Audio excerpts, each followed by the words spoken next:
Anastasius I was Eastern Roman Emperor from 491 to 518. His reign was characterized by substantive accomplishments, which were representative of emerging patterns of government, economy, and bureaucracy in the Eastern Roman Empire. In addition, Anastasius I is known for leaving the imperial government with a sizable budget surplus due to minimization of government corruption, reforms to the tax code, and the introduction of a new form of currency. Background and personal characteristics. Anastasius was born at Dyrrhachium. The date is unknown, but he is thought to have been born no later than 430 or 431. He was born into an Illyrian family, the son of Pompeius, nobleman of Dyrrhachium, and wife Anastasia Constantina. His mother was an Arian, sister of Clearchus, also an Arian, and a paternal granddaughter of Gallus, son of Anastasia, and husband, in turn daughter of Flavius Claudius Constantius Gallus, and wife and cousin Constantina. Before becoming emperor, Anastasius was a particularly successful administrator in the Department of Finance. Anastasius had one eye black and one eye blue, and for that reason he was nicknamed Dicorus. Accession. Following the death of Zeno, there is strong evidence that many Roman citizens wanted both a Roman and an Orthodox Christian emperor. In the weeks following Zeno's death, crowds gathered in Constantinople exclaiming, "Give the empire an Orthodox emperor! Give the empire a Roman emperor!" Under such pressure, Ariadne, Zeno's widow, turned to Anastasius I. Anastasius was in his 60s at the time of his ascension to the throne.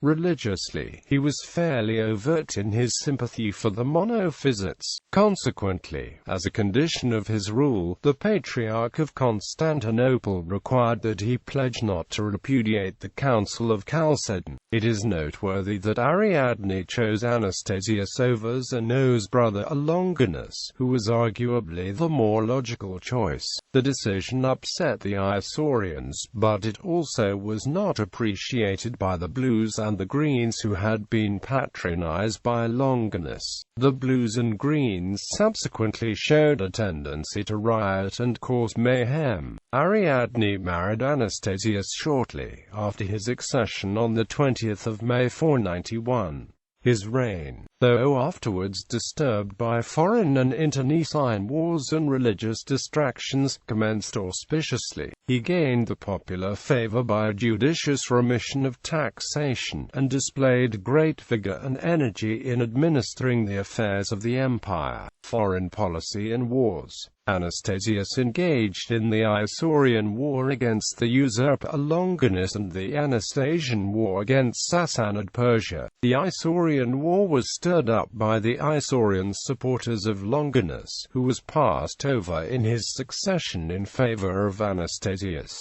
The Battle of Kottayum in 492 broke the back of the revolt, but guerrilla warfare continued in the Isaurian mountains for some years longer. The warfare in the mountains seems to have been stalemated due largely to the Isaurians' retaining of the Papirius castle. Importantly, though this war lasted 5 years, Anastasius passed legislation related to the economy in the mid-490s, suggesting that the Isaurian War did not absorb all of the energy and resources of the government. In the Anastasian War, Theodosiopolis and Amida were captured by the Sassanids, but Persian provinces also suffered severely and the Byzantines recovered Amida. Both adversaries were exhausted when peace was made in 506 on the basis of the status quo. Anastasius afterwards built the strong fortress of Daras to hold the Persians in check in Nisibis.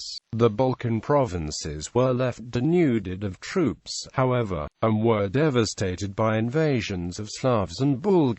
To protect Constantinople and its vicinity against them, the emperor built the Anastasian Wall, extending from the Propontis to the Euxine.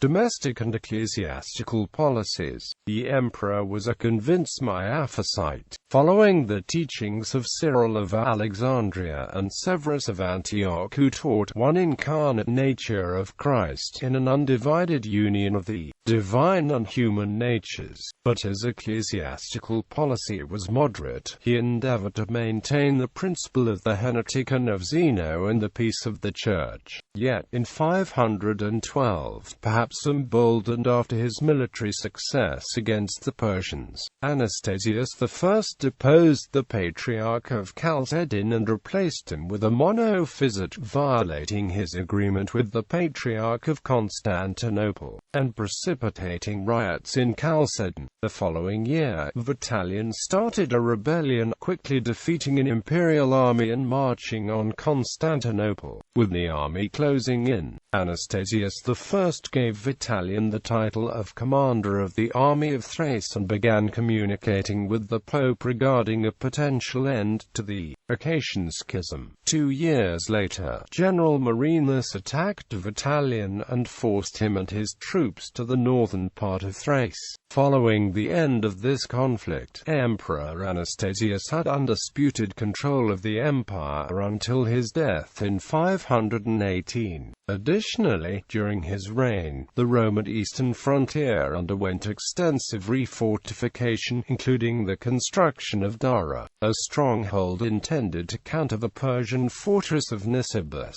Also during his reign, one of the most fortified castle cities on the Adriatic, Duris Castle in Duris, was constructed. Though a Christian, he was the last Roman emperor to be deified on his death. Successor. The anonymous Valesianus tells an account about his choosing of a successor. Anastasius could not decide which of his 3 nephews should succeed him, so he put a message under a couch and had his nephews take seats in the room, which also had 2 other seats. He believed that the nephew to sit on the special couch would be his proper heir. However, 2 of his nephews sat on the same couch, and the one with the concealed message remained empty. Then, after putting the matter to God in prayer, he determined that the first person to enter his room the next morning should be the next emperor, and that person was Justin, the chief of his guards. In fact, Anastasius probably never thought of Justin as a successor, but the issue was decided for him after his death. At the end of his reign, he left the imperial treasury with 23 million solidi, or £320,000 of gold. Anastasius died childless in Constantinople on the 9th of July 518 and was buried at the Church of the Holy Apostles.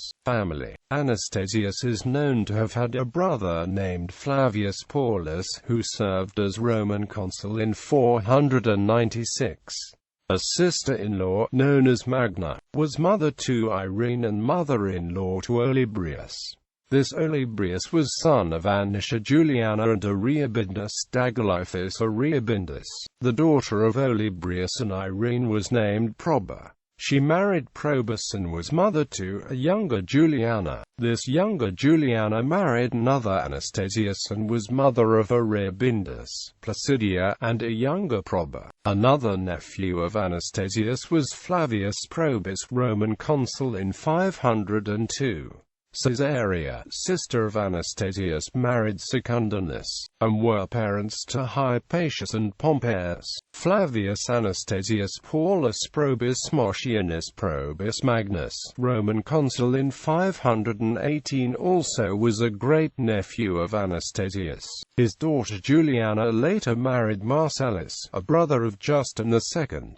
The extensive family may well have included viable candidates for the throne. Administrative reform and introduction of new coinage. Anastasius is famous for showing an uncommon interest in administrative efficiency and issues concerning the economy. Firstly, whenever it was possible in governmental transactions, he altered the method of payment from goods to hard currency. This practice decreased the potential for embezzlement and the need for transportation and storage of supplies. It also allowed for easier accounting. The emperor applied this practice to taxes as well. He mandated that taxes be paid with cash rather than with goods. He also eliminated the practice of providing soldiers with their arms and uniforms. Instead, he allotted each soldier a generous amount of money that was more than enough to pay for arms and uniforms. These alterations to imperial policy seem to have worked exceptionally well. Taxpayers often faced a lesser amount of taxes than they had before, and the government gained revenue. Importantly, the increase in revenue allowed the emperor to pay soldiers a higher wage, which attracted native Byzantine soldiers to the military. In general, given these alterations to governmental policy and the positive effect on governmental revenue, Anastasius is often cited for his prudent management of the empire's finances. Yet amidst all these reforms, Anastasius I continued the practice of selling official positions. In fact, he sold enough official positions that he has been accused of having facilitated the creation of a civilian aristocracy, a claim that is strengthened by the growth and influence of families that often held high-level positions in the government, such as the Appians from Egypt. Anastasius I also gave official positions to his close friend General Sulla, his brother-in-law, his brother, his nephews, and his grandnephews.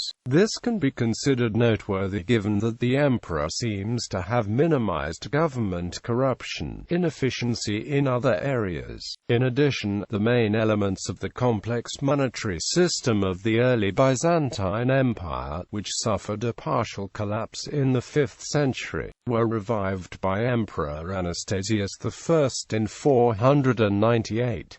The new system involved 3 denominations of gold and 5 of copper. It would seem that the new forms of currency quickly became an important part of trade with other regions. Indeed, a Pholis coin has been found as far as the Charju Desert in the middle of the Amudarya. It also appears that some Byzantine trading partners may have attempted to replicate coins of Anastasius, a theory strengthened by the fact that 4 solidi from his reign have been recovered as far from the Byzantine Empire as China. China might seem an unlikely trading partner, but the Byzantines and the Chinese were probably able to do business via Central Asian merchants traveling along the Silk Roads. Thus, the currency created by Anastasius proved to circulate widely and retain influence well after his reign. A 40-nummy coin of Anastasius is depicted on the obverse of the Macedonian 50 dinars banknote issued in 1996. Bibliography